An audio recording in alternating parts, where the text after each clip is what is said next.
నిన్న సాయంత్రం 4 గంటలకు రాయదుర్గం నుండి హొస్పేట్ బయలుదేరిన అక్క వాళ్ళు సాయంత్రం 6:40కు హొస్పేట్ చేరుకున్నారు. అక్కడి నుండి బస్సులో హంపీకి బయలుదేరి హంపి చేరుకోవడానికి దాదాపు 15 నుండి 20 నిమిషాల సమయం పట్టింది.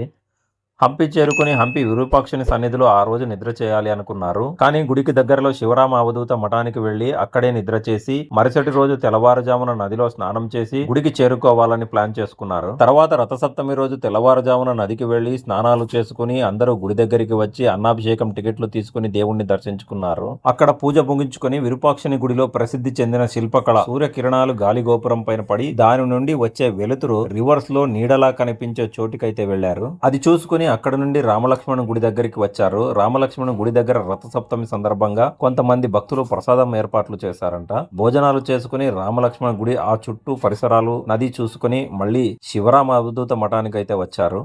ఇంటికి తిరుగు ప్రయాణం బహుశా రేపు ఉండవచ్చు అని అనుకుంటున్నాను.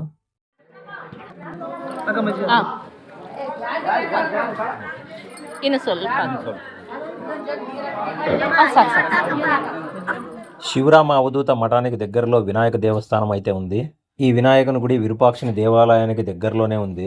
రాత్రిపూట లైట్ల వెలుగుల్లో ఇక్కడ నుంచి విరూపాక్షుని దేవస్థానం నైట్ వ్యూ చూడడానికి చాలా బాగుంటుంది.